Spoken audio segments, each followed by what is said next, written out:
Yo. All right, what up? So I got it. You got to figure it out. Got it. I got it. So gallery view is definitely just us side by side. Speaker view switches us back and forth. Now, if we do speaker view, we have a bad tendency to talk over one another. Yeah. So we'll have to be mindful of that. So which one should we roll with? Should we roll with gallery or speaker? I would say for right now, I would go with gallery probably. Yeah, just to play it safe. Just play it safe. Silent Night first, yeah. Silent Night. That was actually, like I said, that was actually pretty dope. 25 Slays of Christmas, Slay 7. 25 Slays of Christmas, Slay 7. Yeah, Slay 7. Silent Night from 2012. The 2012 remake. I think it said something about it being the sixth movie. When I looked it up on the Wikipedia page, that's the sixth installment of the Silent Night, Deadly Night movies. I did see that. I think it had been remade. That one had also been remade like 3 times or something like that. The original one came out in '84. I do know that. And then there was like a fuckload of sequels after that. It said it was the sixth and final one or something. I don't know. I hope so. Well, let's get into it, man. So first off, I bought this movie partially because you mentioned something to me about the 25 Slays of Christmas back in October, and I didn't necessarily think I'd be a part of it as I've become a part of it.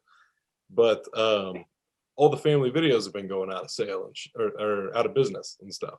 Right. And so I dipped into the one here in town as it was going out of business, and it just so happened to be the last day. And everything in the store, I think, was like 25, 50 cents for like any movie. It didn't matter. Well, it's not like there's a whole lot left. There's like maybe a grand total of like 20 movies left. Right. But I did score Mockingjay Part 1, which I hadn't seen, and Silent Night 2012. And I was like, I don't know. I feel like I should grab this just in case 25 Slays rolls around, and I do. And I'm glad that I did. But man, I'm not gonna lie, I got conflicting feelings about this movie. Yeah. I do, because like on the one hand, I really, really enjoyed this a lot. Actually, I was like actually pleasantly surprised. I feel like this is a full 180. Ooh, technical difficulties. Yeah. I feel like a full 180 from fucking Once Upon a Time at Christmas. You know what I mean? Where it's like, that movie, we said in our review that, like, you know, it was obvious that they tried, you know. Jesus I'm Christ sucking there. When I put this back up here after we were trying the Zoom the first time, and I took it down because my phone screen darkened, I was like, I'm never gonna get this to lay back the right way. Okay, I think it should be good now. You know, since we've I hope everybody enjoys the Spider-Man blanket tacked up in my window. It's to retain heat. You know, we gotta do what we gotta do around these here. I love it. I love it. I got a school blanket on my window actually. A little peek into our worlds. You know, that's actually a curtain there though. Fuck a curtain. But yeah, total 180 from Once Upon a Time at Christmas for sure. Yes, it was a total 180, and like I felt it was a 180 because, you know, we even said that movie, you could tell that they tried. Like, they tried hard, but the movie ended up just being like bad. It still wasn't a very good movie. Whereas this one was like really good. Like, like I was really, really enjoying it. I definitely think it's like the most intense of all the ones we've watched so far. Yeah, I was a little on the edge of my seat. I jumped quite a few times, which is more than I can say for anything else we've watched so far, and I really dug it. Like as a horror movie, like, and it looked slick. But then there was those moments where it was like when it was bad, and to me it felt like I said, the flip of that other movie. It felt lazy, dude. Like, it felt like these moments were bad in a way that, like, me as an audience member, I felt like I was slapped in the face, dude. Like, every time one of these moments happened, I just felt like I'm along for this ride. I'm enjoying the movie like a lot. You know, it's a really good movie, but the moments that it is bad, felt like they were just being like lazy, like they just didn't give a shit. Like, there were moments like I felt like they just put bad takes in the movie because like, as I've done like a couple projects before where like we just didn't get enough takes, like, and sometimes you gotta choose a take and none of them are good. And that's definitely what it felt like here. But when you're watching the movie as a whole, it's like, why are there moments like this in this movie? Like, why did they just say, fuck it? Like, sometimes. Uh, The only thing I really didn't like about this one was when I got to the end of the movie, I'm like, well, who the fuck is the guy? Like, what the fuck yeah, is this guy's deal? I was It's like they didn't kind of, try to tell that. I'm glad that they came back to that. Or like, I'm glad that they kind of told us at least, because I was the same way. I was like, I wonder if they're actually going to tell us like who it is. Like, uh, That's why I was on their wiki page, because at that moment I was actually hitting Wikipedia. Like, is there something I missed in this movie that I just did not catch? Or some shit. right, yeah. And see, there are certain moments where it's just like they would just throw characters in there that were like, who's this dude? Like, where did he come from? Like the guy that goes up to her when she's sitting in the car, and he's just like, hey, and she's all like googly eyes for him. He's like, oh, hey, like, hey, Joe, like, named him and everything. And then he just like fucked off. I'm like, who was that guy? Did he show up earlier in the movie and I just forgot about him? And like, and it's like Right? he shows up as if he was a part of something. And then like Malcolm McDowell in this movie as the sheriff, he's really good, but I feel like the character's poorly written. Like I feel like the character was just poor. I mean, Malcolm McDowell's gonna kick it like, and he's gonna knock it out of the Yeah. park like every Yeah. time. But like the character just seems so shitty because it's just like, I what? think You're the the scene, sheriff of this town. How'd you get to that fucking point? You know what I mean? the scene with him and he's talking on the phone with the mayor. I was like, come on, bro. Yeah, I And mean, the mayor fuck you. just See, but that's straight what up choked. I feel offended as an audience member. Like like these Sure. moments, they don't feel like, oh, we're winking at you, like we know we're being silly. Like it's like, no, you're like trying to go the serious horror route, do the serious horror thing. Like in these moments, like just feel so stupid that it feels offensive. Like it feels like you're insulting like my intelligence, like as an audience member, and that kind of bugs me. But otherwise, I was really like impressed. No, I really thought this movie had some really good kills within it. Like it was a great movie to start on Monday off with, because I was like, holy shit, I think I already might have I my know. top kill. And I bet you already know the one I'm talking about. Where Man, he I takes that girl. honestly though, I don't, because there's so many fucking great kills in this movie. I was like, man, I'm gonna have a hard time if we watch more movies this week that have I'm saying kills. that wood chipper scene to me That's what I was thinking. was, I had seen that, like I was like at that I was messing with the dogs and I was like half paying attention, and I caught it when he like hoofed the bottom of her leg off, and I was like, what the hell? Because it's like, yo, when he hit that wood chipper on, why are you gonna walk to it? Come on, like you got what you're getting. And there was a few scenes like that where I'm like, well, this is definitely where this scene is going, because like, she runs into that Christmas tree lot and like right past the wood chipper, and like wood chipper's in center frame, and I'm just like, Right. well, obviously this bitch is going in the wood chipper. Um, and then the same thing in the finale of the movie, where the killer is in the police station first, and he's going down the hallway like just as the sprinklers go off, and in that Oh shot, yeah. the fire axe is just lit like perfectly, again center frame, and he walks like past it, and it's been like there's shots of it a few times. And I literally just Yeah. sat there and I waited. And sure enough, eventually she just goes, psh, takes it, and so I'm like, there it is. I knew it. I knew it. There it is. No, I did notice that axe too, because I was actually thinking in my head at the time, because he had that flamethrower, and I was like, well, wouldn't you obviously take that axe that's right there lit up? Like, hey, take me, But then he had his axe, and I was like, That was oh, my okay, thing, I guess. 'cause I was like, oh, he's gonna take the axe. I'm like, but why? Like, what's wrong with his axe? You know?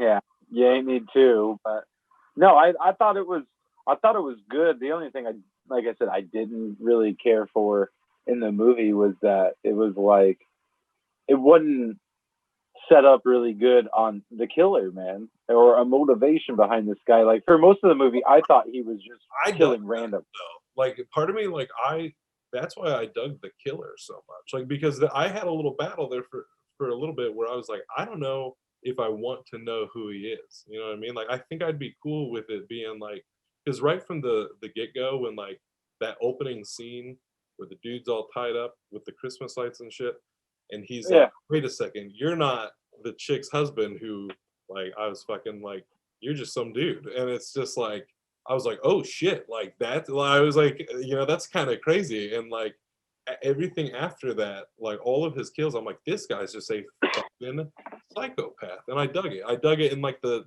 mysterious, like Michael Myers kind of sense of like, this guy's just fucking crazy, dude.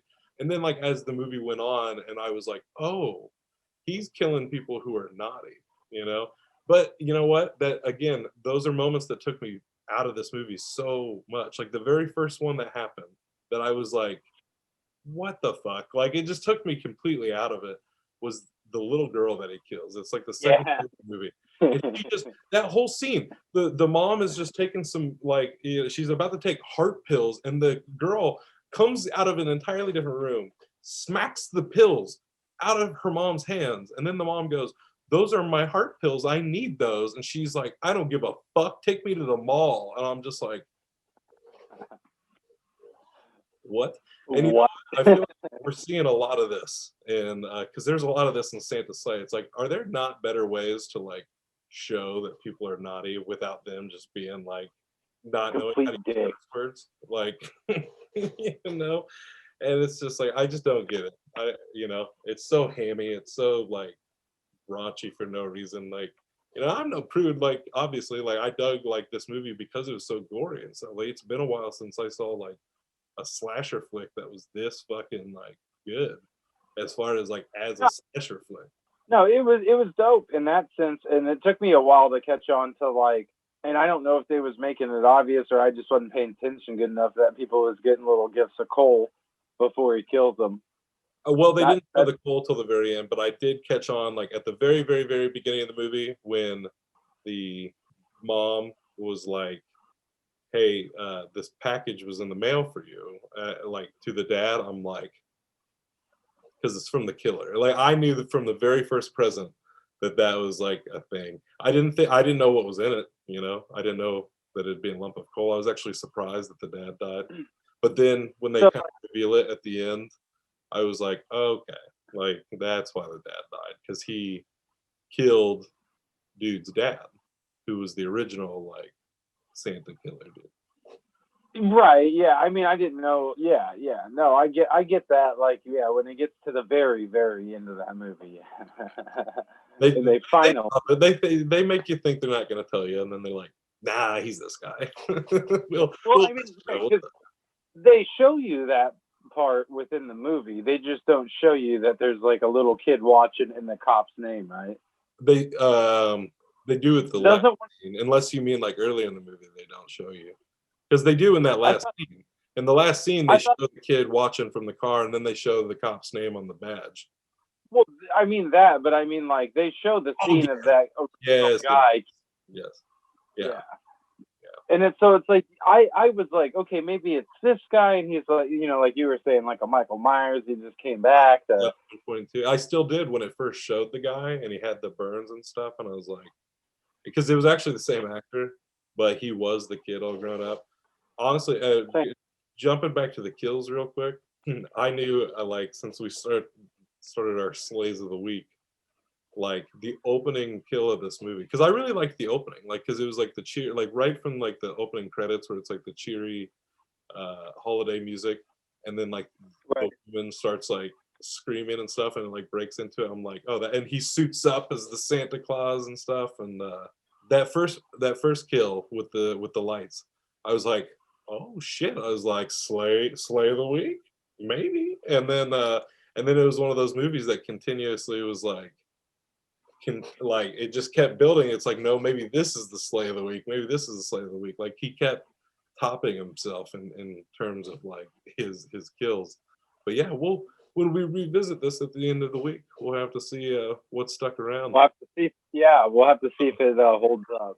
Because right now, I'd probably have to agree that wood chipper is the wood chipper and the lights, the electrocution at the beginning of the movie are honestly like two of my three right now, and it's only like the first movie of the week. So I really enjoy how he kind of like tested the wood chipper out with that little hunk of her leg before he put her in there. Straight up, I thought he was gonna beat her with her own leg. And I was kind of for it. I was kind of hoping it would happen. Like, it was just such an intense movie, and the gore and the kills were already so like up there. I was just like, beat her with her own leg. I'm like, what a sick fuck. But I thought that was what was gonna happen. I thought he was just gonna fucking like. I was like, I enjoyed that, and then I also sat back and wondered just how long he had to clean his fucking mask off after all that and all this shit, because it just showed blood just. Well, I don't. Well, actually, it did show at the very beginning of the movie that he had multiple masks. Oh, okay. So maybe he's just like, fuck this mask. But at the same time, there's also a lot of like things that happen in this movie that just kind of defied logic. Like when she gets her leg cut off, you notice that she is standing on solid ground. You know, she's running. When he hacks off the leg would not go flying in the air. The next shot is the leg like flying through the air, like that. You know, that wouldn't logically happen that way.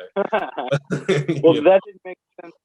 And at the end, when he gets lit on fire, where he's standing in a police building that's raining literal fire sprinklers down on him, it's like, well, how's he on fire now? And then that was another thing. I remember this because I meant to bring it up about Black Christmas. And then we watched something else. I want to say it was maybe Santa's Sleigh. I don't know. There was another one we watched last week that did the same thing, but then this movie did it too. I'm like, I'm seeing a pattern here, something that Christmas horror movies kind of dig in terms of like look. But the whole scene in the police station at the end, when the power goes out and the emergency lights kick on, they're all red and green. Right. Because we were talking about one of them in particular. It wasn't Black Christmas. You and I were talking about a different one where they were like in somewhere and it was lit up all like red and green and shit like that. I don't remember which one it was. I was talking about Puka did it. Puka. Yeah, Puka did a lot of red and green lighting, and but they did the regular police lighting when he was in that room. That I was like, that looks solid. But I'm pretty sure the lights didn't go out. I don't think in Once Upon a Time at Christmas in their police station, did it? No, it didn't. But the red and green thing, I think I was thinking of Puka, but it was definitely in Black Christmas, because when I saw it in Black Christmas, I was like, I really like that. Just for the subtle, like for a movie that's not subtle at all, I do like the subtle nod to the holiday there, like and then I enjoyed it in this movie too. Like I liked the red and green lighting of these like little finales and stuff. Oh yeah, I liked it too. I thought it was good, man. That was a solid movie, a solid Christmas movie too, because those are hard to come by. So what's the score? The score of this one, I would give this one, I'm going to give it a 7 out of 5.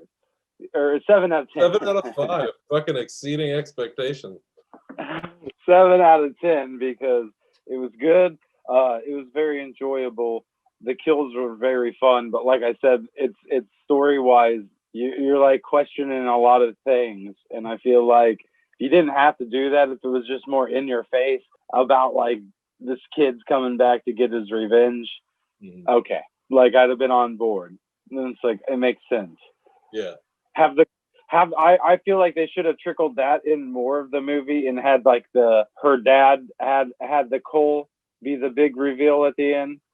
Yeah, definitely. Yeah. Cause I mean, it makes sense that although my thing was, why did all the cops die? Well, I guess it's the same reason that the dad died. Because they're cops and they stopped him in the first place, like, or they killed his dad. No, they killed his dad, so man. Fuck him up. And here's why I think it's dumb. Before I give my score, I think it's dumb because, and again, it's like one of those slap in the face moments, where it's like you think we're not going to notice this, like you know what I mean? Like it deviates so hard from what you're doing here. So he's killing all these people who are naughty, and this is like his thing. He kills naughty people, but then at the end, when he kills like that one cop. that was like sick for the whole movie, like has the fucking sniffles, and he just axes Yeah. in the face. And then he goes after the chick as well, who is Knife's Chow from fucking Scott Pilgrim versus the World. I like feel like I'd never see her in anything ever, so it was exciting to see her, although she didn't do much. But he was gonna kill her too, and my thing was, okay, so, and then killed the dad, and I was like, okay, well then maybe the dad has like some secret past, but it's like, why are you offing these other officers who aren't like necessarily like bad people? Like they're it doesn't add up like to his character. Like it doesn't, you know. And I was just like that, like I don't know. It just felt like slap in the face sort of thing. Or it's just like, why are you just gonna say, fuck it, who cares, right? And it's like, well, I do. You know, I'm here watching the movie. I'd like some fucking consistency. You know, like the dad I could understand, but like when he just started killing some of those people, I'm just like, what? Like, you know, it just doesn't make sense. I was looking for a moment, sort of like where Once Upon a Time at Christmas fucking scores a point again. They knew when to stop. Sometimes they were like, you know what, we have a motive. True. We have a thing, we have a theme, so we're not gonna kill you because it'll fuck up our flow, you know? And it's just like, you gotta respect it. You gotta respect it. This killer, that's where he lost me. I had a lot of respect for him as a slasher, and then he lost me there when he just started killing good. And maybe that's what lost him the battle in the long run too. Yeah. You never know. Maybe he should have stuck to the plan. So for me, because of that, I enjoyed it immensely. I thought it was definitely one of the best like slasher movies I'd seen in a while. 6.5 out of 10. 6.5. Yeah. Yeah. It feels I fucks with it. And I don't think that's one that you can find on the streaming services if I'm not. I haven't looked at. And I'll say this for this video, a lot has happened since we did the first 6. And you can now listen to us on Spotify and pretty much anywhere else podcasts are available. We should be on Apple Music here within a few days. There's other things too. Oh, there are always links to the trailers, our Spotify account, and we'll let you know where you can find these movies to stream, all down in the description box, unless they're over there or over there, or what the fuck it is. And then remember, I had told you this, but let me read this. I got my computer thing popped up here. This movie is based on a true story, actually. The 2012 adaptation of Silent Night, based on the real event known as the Covina Massacre on Christmas Eve 2008. 45-year-old named Bruce Jeffrey Pardo, I might have been saying that wrong, killed 9 people by gunshot wound or an arson fire at a holiday party, and he wore a Santa suit during the massacre. Bada boom. They use that as inspiration for writing this movie. So if that's a big thing, that's a buff that you like in your movies, that's another little positive tick in this that you might want to add that one to your list. And like I said, I don't believe you can stream this on any services, but I'm looking it up right now because, you know, here at the Chase and Shep, it's the giving season. We like to give. Oh, never mind. It is. It's on Tubi. On Tubi. That's What? right.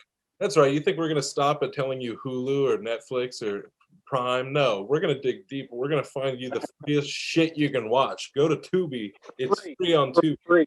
And $3.90 compared to fucking Santa's Sleigh, you're really like, for free, this is a pretty good one, you know? Honestly, it is a pretty solid free movie based on a true story for free. Sort of. It's probably loosely based, you know, or inspired by. I would say it's as based on a true story as Texas Chainsaw is based on a true story. Right. It is what it is. But yeah, so there you go, man. That's Silent Night 2012. Silent Night 2012. And we'll be back with another sleigh another day.